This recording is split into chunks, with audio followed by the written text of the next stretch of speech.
Bastar Lok Sabha seat के लिए 20 मार्च को अधिसूचना जारी हुई है। 27 मार्च को नामांकन दाखिल करने की अंतिम तिथि है। वहीं 28 मार्च को नामांकन पत्रों की समीक्षा होगी और 30 मार्च को नाम वापसी की तिथि है। अब तक 4 उम्मीदवारों ने नामांकन फॉर्म लिया है, लेकिन किसी ने भी फॉर्म नहीं भरा है। बस्तर लोकसभा सीट अनुसूचित जनजाति के लिए आरक्षित है। बस्तर लोकसभा सीट से भाजपा ने महेश कश्यप को उम्मीदवार बनाया है। अखिल भारतीय कांग्रेस कमेटी ने छत्तीसगढ़ की बस्तर सीट से पूर्व मंत्री कवासी लखमा को लोकसभा उम्मीदवार बनाया है। शनिवार 23 मार्च देर रात कांग्रेस ने 45 नामों की चौथी सूची जारी की है। इसमें छत्तीसगढ़ के सिर्फ एक सीट बस्तर सीट शामिल है। इस सीट से पीसीसी चीफ दीपक बैज मौजूदा सांसद हैं। इससे पहले आई पहली लिस्ट में रायपुर और राजनांदगांव समेत 6 सीटों पर प्रत्याशियों का ऐलान किया गया था। बस्तर सीट पर कैंडिडेट घोषित होने के बाद अब सिर्फ 4 सीटों पर सस्पेंस बरकरार है। वहीं बस्तर सीट पर मुकाबले की तस्वीर अब साफ हो गई है। इस सीट पर बीजेपी के महेश कश्यप से कवासी लखमा का मुकाबला होगा। कवासी लखमा कांग्रेस के एक ऐसे नेता हैं जो सुकमा की कोंटा सीट से लगातार चुने जाते रहे हैं। इस बार लखमा अपने बेटे हरीश को टिकट दिलाना चाहते थे। दिल्ली में आला कमान के सामने उन्होंने बात रखी थी, लेकिन हरीश को टिकट देने पर विवाद हो सकता था, इसीलिए पार्टी ने कवासी को टिकट दिया है। हालांकि लखमा ने दीपक बैज के विरोध में कहा था कि दीपक बैज मेरे बेटे जैसे हैं, जिसे भी टिकट मिले हम साथ मिलकर चुनाव लड़ेंगे। बस्तर सीट से मौजूदा सांसद प्रदेश अध्यक्ष दीपक बैज हैं। पिछले विधानसभा चुनाव में हार चुके वे वजह हो सकती है कि पार्टी ने उन्हें बस्तर सीट से टिकट नहीं दिया।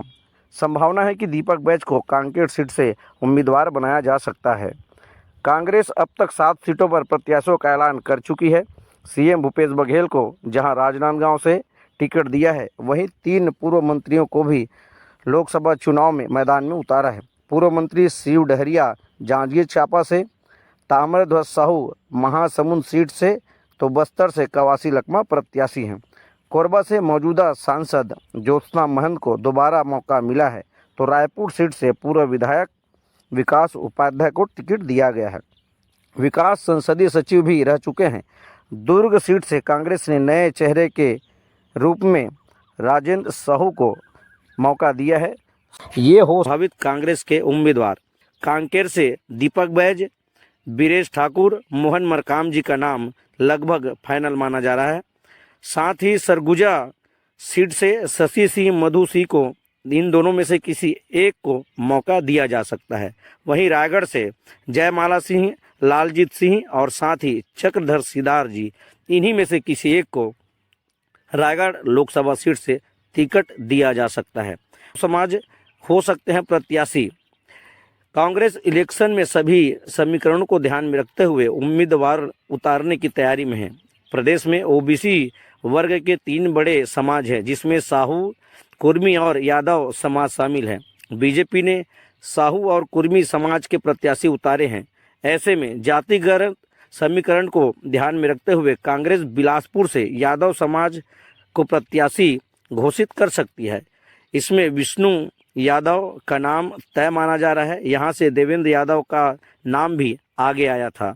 साथ ही सरगुजा की बात करें तो सरगुजा से शशि या मधु सिंह, इनमें से कोई एक प्रत्याशी हो सकते हैं। सरगुजा लोकसभा में महिला प्रत्याशी शशि सिंह और मधु सिंह का नाम आगे चल रहा है।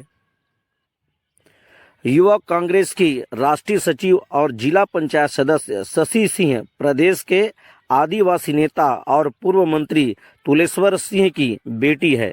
इन दिनों वे बेहद सक्रिय हैं। 11 सीटों में महिला प्रत्याशियों का समीकरण साधने के लिए शशि सिंह या मधु सिंह को प्रत्याशी बनाया जा सकता है। सरगुजा कांग्रेस के लिए इस समय सबसे कमजोर सीट है और शशि सिंह नया चेहरा है। हालांकि मधु सिंह की दावेदारी मजबूत मानी जा रही है। कांग्रेस से बीजेपी में शामिल हुए चिंतामणि महाराज यहां से उम्मीदवार हैं।